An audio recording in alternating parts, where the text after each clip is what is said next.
வணக்கம் ரிஷபராசி அன்பர்களே, உங்களுக்கு ரொம்ப பிடித்த சனி பகவான் லாபத்திலே அமர்ந்திருக்கிறார். மற்றவங்களுக்கா சனினால பயம், ஆனால் உங்களுக்கு சனினா குஷி. ஏன்னா உங்களுக்கு வரக்கூடியது உங்கள் ஃப்ரெண்டால் தானே, உங்கள் ராசிநாதனோட சேர்ந்து வேற உட்கார்ந்துருக்கிறார். அப்போ கொடுக்க தெய்வம் கூரை பிச்சுட்டு கொடுக்கும் அப்படிங்கிறத சந்தேகமே இல்லாத சூழ்நிலையில் நீங்கள் வாழ்க்கையை ஆரம்பித்திருக்கிறீர்கள்.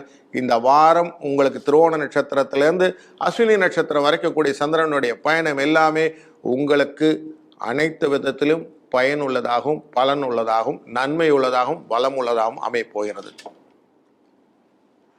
உங்கள் ராசிக்குள்ளே இருக்கிறதே அந்த மீனராசியின் அதிபதியான குரு அமர்ந்திருக்கிறார் அப்படின்னு மனசில் வைத்து கொண்டோம்னா, சார் அவர் 8க்கும் அதிபதி தானே சார் அப்படின்னீங்கன்னா அந்த 8 கொஞ்சம் மறந்து வச்சுங்க.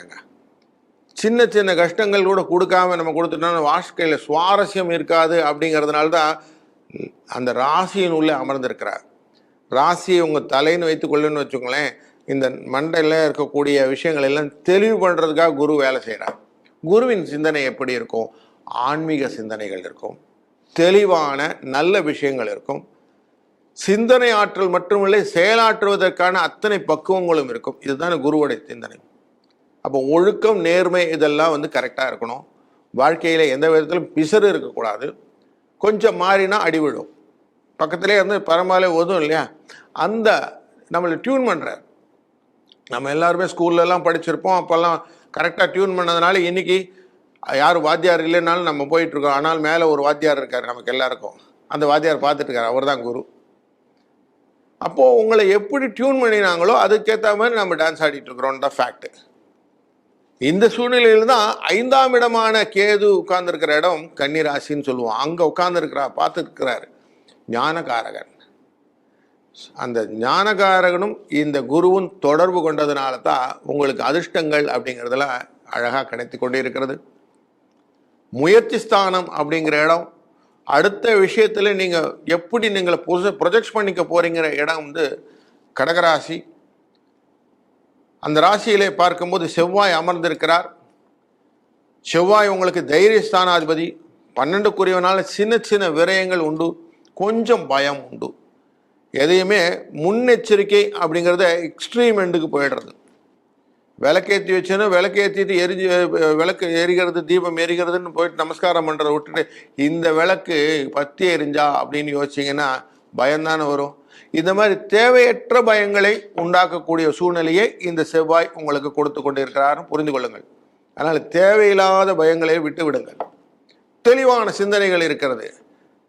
உங்கள் ராசியிலேருந்து 2ஆம் இடம் பார்க்க மிதுன ராசின்னு வரும். மிதுன ராசி அதிதேவதை யாருன்னு பார்த்தா புதன் வந்துடுவார். அவர் லாபத்தில் தான் உட்கார்ந்துருக்கிறாரு. ஆனால் கொஞ்சம் தன்மை அப்படின்னு பார்க்கணும் இல்லையா, நல்லது செய்ய போகிறாருங்க. எதனா இடமாற்றங்கள்லாம் கிடைச்சா கிடைக்கும், பிரயாணங்கள்லாம் கேட்டிங்களா கொடுத்துருவார். ஆனால் என்னை எந்த ஆக்ஷனும் பண்ணாமல் எனக்கு எதாவது செய்வியா அப்படின்னா யாரும் செய்யறதுக்கு ரெடியாக இருக்க மாட்டாங்க. அது ஃப்ரெண்டு, உங்கள் ரிலேட்டட் அப்படின்றதான் இவங்கெல்லாம் எப்படியும் செய்வாங்களா? உறவுக்கு நீங்கள் கூப்பிடுவீங்க, இந்த வரைக்கும் ஃபங்க்ஷன் இருக்குது எல்லோரும் வாங்கினா வருவாங்க. ஒன்றுமில்லாத நேரத்தில் எல்லோரும் வாங்கினா எதுக்கு யார் ரீசன் சொல்லியா, இதான ரீசன் தான் வரேன்னு சொல்லுவாங்க இல்லையா, அந்த மாதிரி ரீசன் கேட்பார். அப்போ பாருங்கள், நீங்கள் உங்களுடைய பண வரவுக்கு குடும்பத்திலே சுபிட்சத்தை கொண்டு வருவதற்கு இந்த ஃப்ரெண்ட்ஸ் எல்லாம் யூஸ் பண்ணிக்கணும். ஒவ்வொருத்தருக்கும் ஒரு டாஸ்க் அப்படின்னு எடுக்கணும். உங்கள் வேலையை தான் யார் யாருக்கு என்னென்ன டாஸ்க்கு அலோகேட் பண்ணணும் அப்படிங்கிறத இந்த வாரம் ட்ரை பண்ணுங்க.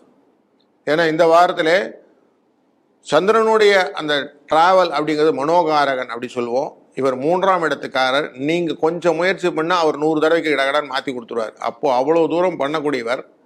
கொஞ்சம் சந்திராஷ்டம எஃபெக்ட்டு மிதுன ராசிக்கு வந்தாலும் உங்களுக்கு எஃபெக்ட் ஒன்றும் பெருசாக இருக்காது. அதனால் நீங்கள் என்ன பண்ணுங்க, கடகடன் நீங்கள் செய்யக்கூடிய வேலைகள் எல்லாத்தையும் அழகாக யார் யார்கிட்ட அலோகேட் பண்ணுறதை இந்த வாரம் பண்ணுங்கள். பண்ணினீங்கன்னா இந்த வாரம் சூப்பர் டூப்பர் வாரமாக உங்களுக்கு இருக்கும். 4-3 அப்படிங்கிறது உங்களுக்கு அதிர்ஷ்ட எண்ணை பயன்படுத்தி கொள்ளுங்கள். அக்வா கிரீன் அப்படிங்கிறது உங்களுக்கு பிடித்த கலர், இதை யூஸ் பண்ணுங்கள். முடிந்தவரை விஷ்ணுவை வழிபட்டு வாருங்கள். விஷ்ணு நின்ற கோலம், அமர்ந்த கோலம், கிடந்த கோலம் 3 கோலங்களையும் உங்களுக்கு அனாயாசமான விஷயங்களெல்லாம் உங்களுக்கு பண்ண சொல்லி கொடுத்துருவார். அதனால் உங்கள் வாழ்க்கையில் சுபிட்சங்கள் கன்ஃபார்ம். இந்த வாரம் நல்ல வாரமாக அமைய போகிறது. வாழ்க. வளத்துடன்.